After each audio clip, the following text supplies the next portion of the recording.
అంతా మాట్లాడినాక మీరు ప్రతిస్పందన చెప్పండి. ఇంతేనమ్మా ఇది.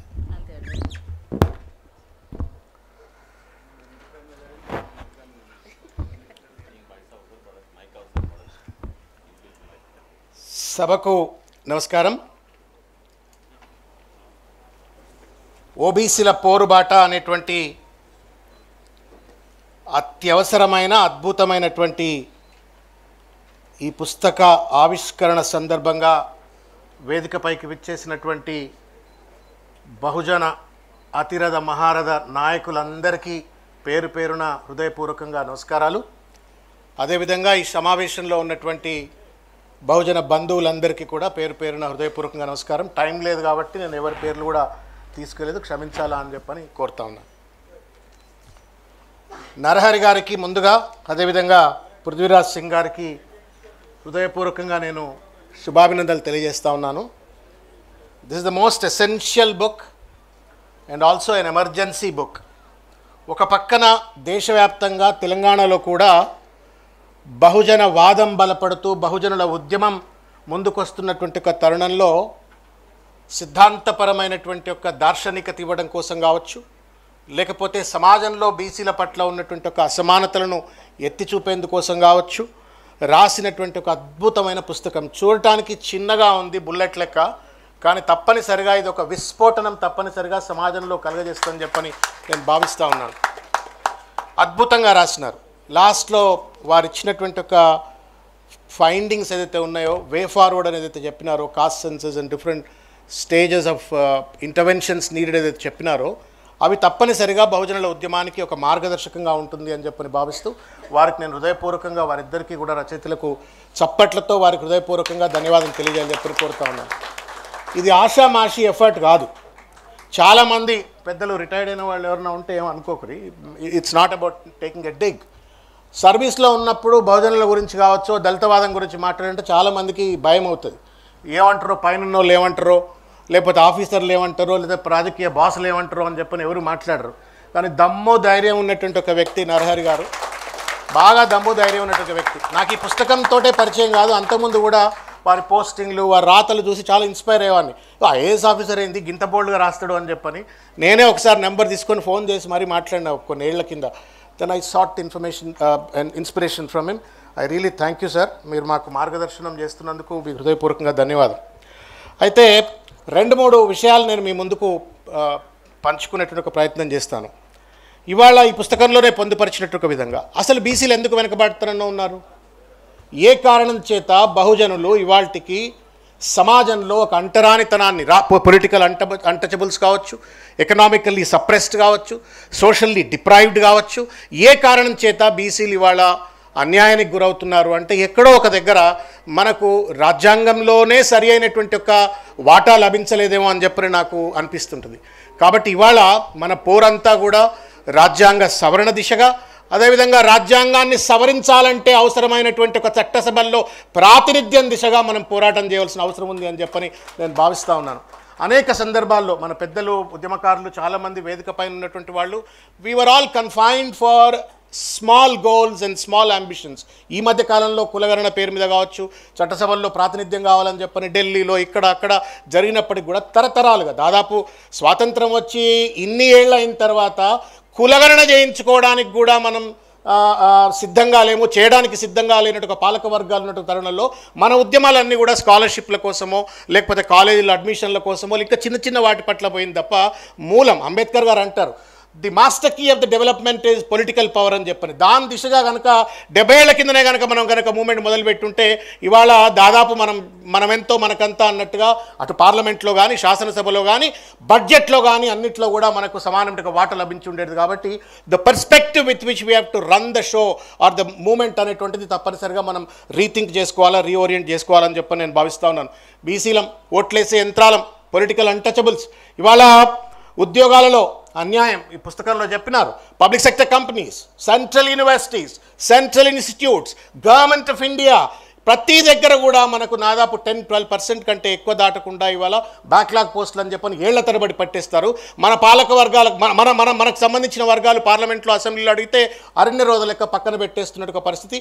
ఉద్యోగాల్లో అన్యాయం, బడ్జెట్ కేటాయింపుల్లో అన్యాయం, బ్యాంకులలో పోతే 90% of the banking lending happens only to the upper classes or the forward classes, but the backward క్లాసెస్కు మిగతా మన వర్గాలకు బ్యాంకుల్లో కూడా అన్యాయం, పరిశ్రమల్లో అన్యాయం, ఆఖరికి న్యాయ వ్యవస్థలో కూడా అన్యాయం. ఎక్కడైతే న్యాయం జరగాలో ఆ వ్యవస్థలో కూడా బీసీలను ఇవాళ అణగదొక్కబడుతున్నటువంటి ఒక అన్యాయం ఇవాళ స్పష్టంగా చూస్తూ ఉన్నాం. చాలాసార్లు ఈ చర్చ పెట్టినప్పుడు సోకాల్డ్ ఎలీట్స్ అంటుంటారు, ఏందా ఊకే కులం గురించి మాట్లాడతారు, బీసీలను మాట్లాడతారు. నువ్వు కులం పేరు మీద వివక్ష చేయకపోతే నేను కులపరమైనటువంటి ఒక వాటా కావాలనో రిజర్వేషన్ కావాలని అడగా.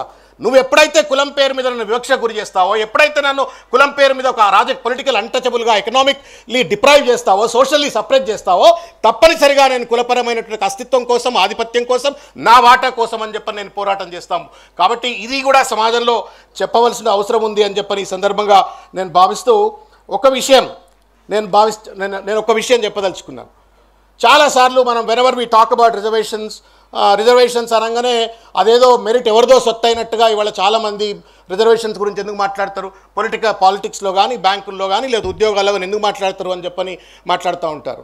ఇవాళ భారతదేశం ఇవాల్టికి కూడా 77 ఏళ్ల స్వతంత్ర భారతదేశం వెనుకబాటుతనానికి ఉండడానికి ప్రధానమైనటువంటి ఒక కారణం ఈ దేశంలో బీసీలను వెనకకి నెట్టడం వల్లనే.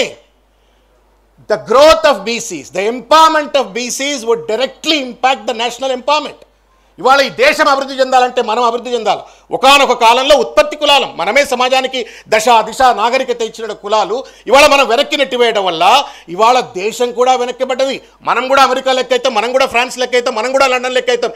ఎప్పుడైతే మన వర్గాల వాళ్లకు సముచితమైనటువంటి ఒక న్యాయం, మన వర్గాల వారికి బడ్జెట్లో కావచ్చు లేకపోతే అన్ని రంగాల్లో కావచ్చు సముచితమైనటువంటి ఒక వాటా లభించినప్పుడు తప్పనిసరిగా దేశం దిశలో పోతుంది. కాబట్టి today when we are sitting here and then demanding for the empowerment of BCs, we are not asking for the empowerment of our classes, we are asking as a nation that is the nation wants to grow, we also must grow అనేటువంటి ఒక నినాదాన్ని ముందుకు తీసుకెళ్లాలని చెప్పి నేను కోరుతా ఉన్నాను. After all they will also release. నేను ఈ మధ్యకాలంలో ఏదో సెమినార్కి పోయినా, అదేదో ఎలీట్ స్టూడెంట్ సెమినార్, వాళ్ళు ఏదో మాటల రిజర్వేషన్ల గురించి మాట్లాడుతూ why would we need to have reservations in the system అంటే నేను ఒక మాట అడిగిందో ఆడపిల్ల, చూడమ్మా భారత స్వాతంత్రం వచ్చినాడు ఆడోళ్ళకి రిజర్వేషన్ లేవు, ఇవాళ 50% రిజర్వేషన్లు అన్ని కాలేజీలలో ఉన్నాయి, అన్ని ఉద్యోగాల్లో ఉన్నాయి. Just imagine if there would have been no reservation for the women, ఆడవాళ్ళు కూడా వెనకపోయి ఉండేవాళ్ళు కదా. అదేవిధంగా ఇవాళకి కూడా 70%, 60-70% ఉన్నటువంటి ఒక బహుజనులకు ఇవాళకి రిజర్వేషన్లు ఇవ్వకపోవడంతో, సముచితమైన వాటా లభించకపోవడంతో ఇవాళ మనం దేశం వెనుకబడతా ఉంది. కాబట్టి దయచేసి నేషనల్ పర్స్పెక్టివ్లో చూడండి, ఒక కులపరమైనటువంటి ఒక పర్స్పెక్టివ్లో చూడొద్దు అనే ఒక మెసేజ్ను తీసుకెళ్లే ఒక ప్రయత్నం చేసినాను. నేను చివరిగా ఒక విషయం చెప్పదలుచుకున్నాను. కులగణనకు సంబంధించి 77 ఏళ్ళు గొర్రెలను, బర్రెలను, చేపలను అనేక లెక్క పెట్టినారు. సంతోషం. ఇవాళ కేంద్ర ప్రభుత్వం for whatever the reasons due to various pressures they have accepted and then they also want to do the caste census, but అది కూడా 27 అంటున్నారు. ఇప్పుడే చేస్తే సంతోషం అని చెప్పి నేను భావిస్తాను. రాష్ట్రంలో 2018లో అనుకుంటాను, I just wanted to share 1 or 2 minutes తీసుకొని నేను పెడతాను. 18లో పంచాయతీరాజ్ ఎన్నికలు, ఇప్పుడు పంచాయతీరాజ్ ఎన్నికలు వస్తున్నట్టుగానే 18లో పంచాయతీరాజ్ ఎన్నికలు వస్తుంటే we have filed a case. I'm one of the petitioners. కులగణన జరిపించాలా, సమగ్రమైనటువంటి ఒక సామాజిక ఆర్థిక అధ్యయనం జరగాల, సముచితమైనటువంటి ఒక వాటా ఇవ్వాలా అంటే ఈ ఎంపిరికల్ డేటా బేస్ ఉండాలని చెప్పని కేసు వేస్తే జస్టిస్ రామచంద్రరావు గారు హైకోర్టులో he gave an order for whatever the reasons. అప్పుడున్న ప్రభుత్వం ఆ ఆర్డర్ వచ్చిన తర్వాత ఇమీడియట్గా డిజాల్వ్ అయిపోయింది, కొత్తగా ఎలక్షన్స్కి వెళ్ళిపోయినారు. వాట్ ఎవర్ ద రీజన్స్ అది జరగలేదు. తర్వాత మళ్ళీ దేర్ వాజ్ ద కంపల్షన్, జరగలేదు. మళ్ళీ 22లో మళ్ళీ కేసు వేసినాం. సీనన్న కూడా వేసిండు, మేము సీనన్న కలిసి మళ్ళీ కేసు వేసినాం. ఆయన ఒక పిటిషనరు, నేను ఒక పిటిషనరు. మేము వేసిన తర్వాత ఆర్ కృష్ణన్ వేసిండు. నేను చెప్పొచ్చేది ఏంటి అంటే, కులగణన జరగాల అని చెప్పని కోట్ల చుట్టూ తిరిగితే తప్ప న్యాయం జరగనటువంటి ఒక దుర్భరమైన పరిస్థితిలో ఉన్నాం మనము. కాబట్టి మనము ఎలుగెత్తి అరిచినప్పుడే, రోడ్ల మీదకి వచ్చి రణం చేసినప్పుడే మనకు సముచితమైనటువంటి ఒక న్యాయం జరుగుతున్న ఒక విషయాన్ని గుర్తుపెట్టుకోవాలా. నరహరి గారు కావచ్చు, లేకపోతే ఇంకా అనేక మంది మేధావులు ఇవాళ మాట్లాడుతూ ఉన్నారు. మనం అందరము కూడా పల్లెకు, మండలానికి, నియోజకవర్గాల స్థాయిగా అన్నింటిలో కనుక ఈ రకమైన సమావేశాలు పెట్టినట్టయితే మన వర్గాలు చైతన్యమవుతాయి. ఇంకొక పాయింట్ ఇంతకుముందు పెద్దలు ఎవరో మాట్లాడుతూ ఉన్నారు. We have become voting machines. వాడికి తెలుసు, పాలక వర్గానికి, ఆధిపత్య వర్గాలకు తెలుసు. ఎందన్నా మాట్లాడతారు రాబాయ్, ఎన్నికలు వస్తేప్పటికి నేను 2,000 ఇస్తా, 3,000 ఇస్తా, 5,000 ఇస్తా, బీర్ ఇస్తా, బిర్యానీ ఇస్తా, అయిపోతుంది అని చెప్పినట్టు ఒక భావంతో ఉన్నారు. ఈ రకమైన చైతన్యం కూడా ఇవ్వాలి. మన ఓటే మనకు శ్రీరామ రక్ష, మన ఓటే మన యొక్క వర్గాలకు న్యాయం చేస్తుంది అన్నట్టు దిశలో కూడా మనం తప్పనిసరిగా ముందుకెళ్లాలని చెప్పని కోరుకుంటూ చివరిగా ఒక విజ్ఞప్తి. ఇద్దరు ఇవాళ మన తెలంగాణ లోకల్ బాడీ ఎలక్షన్స్ అంటా ఉన్నారు. 42% అన్నారు. అది ఎందుకు వచ్చిందో 42% నాకు తెలియదు. బట్ మనం 56% అన్నాం, 42% అన్నారు. అదన్నా పూర్తి స్థాయిలో అమలు చేయాలా. The consequence of the caste census must lead to implementation of the reservations in the local body. అది కనుక జరగకపోయినట్టయితే మరొక్కసారి బీసీ వర్గాలు దగాకు గురయ్యేటువంటి అవకాశం ఉంటుంది. కాబట్టి వేదిక పైన పెద్దలు కావచ్చు, ఈ కార్యక్రమాన్ని చూసేటువంటి ఒక పాలసీ మేకర్స్ కావచ్చు, దయచేసి నేను చేతులెత్తి నమస్కారం చేసి ఈ వేదిక తరఫు నుండి కోరుతా ఉన్నాను. ప్లీజ్, మనం లేకపోతే మాకరీ అయిపోతుంది. వీళ్ళు కులగణన చేయించుకుంటారు రాబోయే, తర్వాత కాన్సిక్వెన్స్ గురించి ఏం అడగరు అని చెప్పని అనుకుంటారు. మనకు న్యాయం జరగాలంటే, కులగణనకు శాంక్టిటీ రావాలంటే ఇవాళ లోకల్ బాడీ ఎలక్షన్స్లో 42% ఇవ్వాలని చెప్పని కోరుకుంటూ చివరిగా అద్భుతమైన పుస్తకం రాసిన మీకు శిరస్సు వంచి శుభాభినందనలు తెలియజేస్తా ఉన్నాను, కృతజ్ఞత తెలియజేస్తాను.